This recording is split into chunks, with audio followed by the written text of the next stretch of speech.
So why did Tesla stock drop after the We Robot event? Most and especially the financial media did not understand what we just witnessed. So welcome to my channel where I give you the latest Tesla news. Dan Ives. So you say you left that event in which you were there in person more bullish on this story. How? I mean, it's all about, clearly details were obviously scarce, and that's partially why the stock's down. But in terms of Cybercab, in terms of what we saw, what's really going to be over the next, call it 18, 24 months, you look at Optimus, in terms of what I view as robotics, where right now there's no value for Optimus in the story. And I think most importantly, in terms of the unsupervised FSD that's going to really be rolled out throughout all the Tesla models, at least California, Texas, into next year. And I think that's why, to me, I'm not talking in the next quarter or two that's moving the needle. But in terms of the next few years, I believe it's a game changer to the broader story. You saw what might be, not what is, and there really is no real idea of when exactly this is actually going to hit the street. You want to take issue with that? Well, I'd say first, and look, in terms of price per mile, I think the big focus was, could they get under 50 cents? Musk talked about 20 cents per mile, potentially with taxes 30 to 40 cents.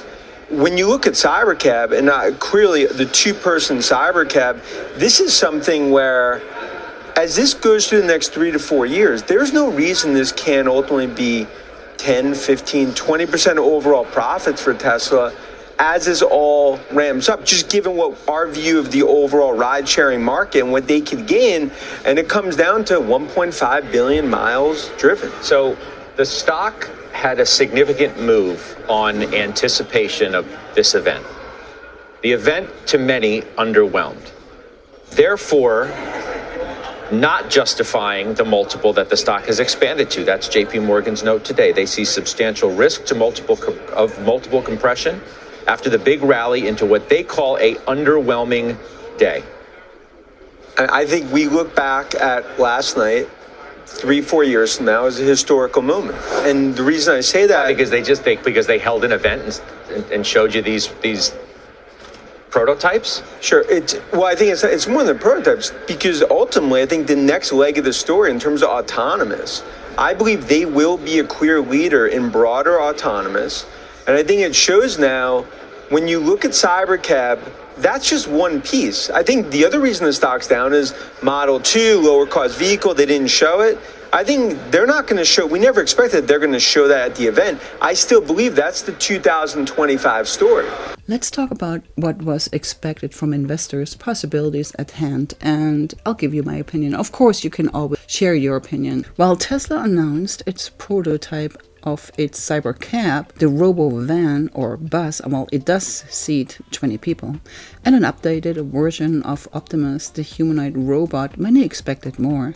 There was the question of time frame, quantities, and more. Also, where was the Model 2 next generation lower-end car?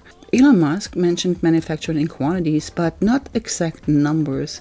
It didn't really fly well, so investors were looking for a set number, and by then, the question of time was answered with sometimes in 2026 or before 2027, which in Elon's case means 2027 to 2028. Too long for many to wait. Gene Munster said this after the event. Judging by I've got a picture of you right here at the event. It does not look like you're underwhelmed. I was impressed, and ultimately I think that what's going on is the classic near versus the long term.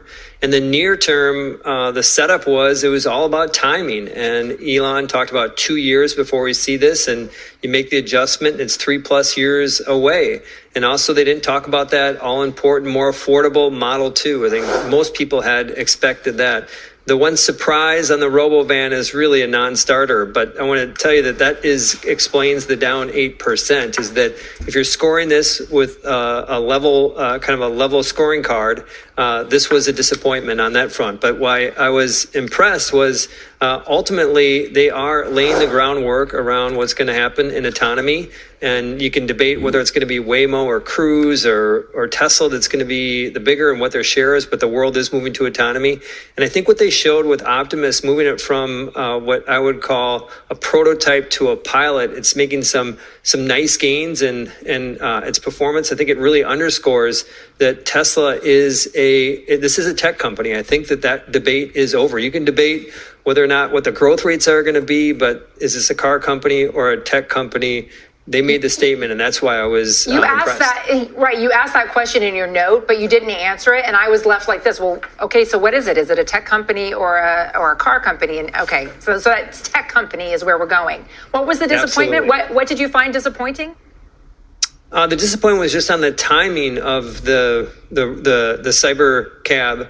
The fact that it's 2 years out. I mean, you got to figure it's 3 years. Basically, an investor who is a new or a near-term Tesla investor, they really can't bank on anything that's RoboCab related if you put a 2-year time window on that. So that was a disappointment. Second, the silence was deafening around them not talking about Model 2. My sense at being at the event and talking to people at the event is that car is still clearly in the works. Timing on it, probably late 25. Elon said could be as early as late this year, but call that late 25. And they don't want to announce that car right now because it just wouldn't be good for sales of existing. So that, in hindsight, makes sense. But I think that kind of was a 1-2 combo that just left people, at least the near-term Tesla traders, scratching their head. And even with the introduction of the vehicles and the Tesla bot, many are still confused about Tesla being a car or technology or AI company. How do you see Tesla? Let me know.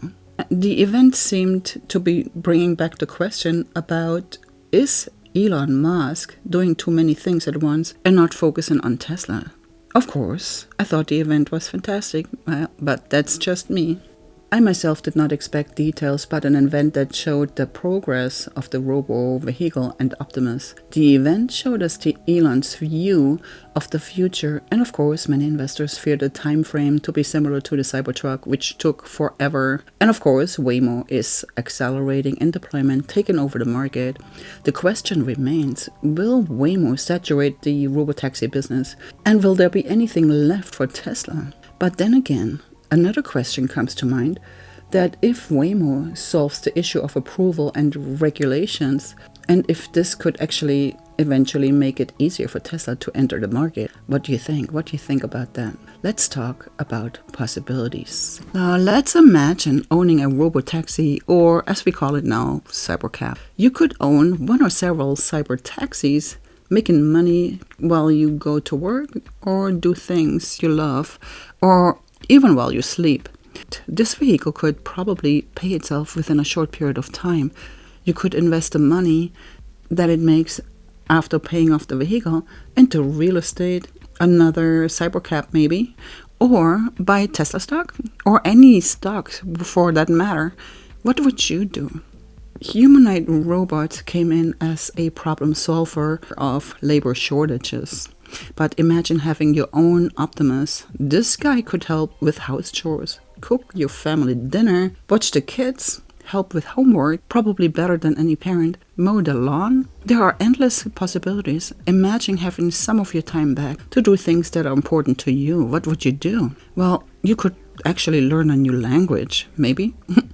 Expand your knowledge. Taking care of your health by exercising or getting a massage, maybe. Or maybe catching up with sleep. How would you spend your extra time? Thank you so much for being here, and I will see you in the next video. Goodbye.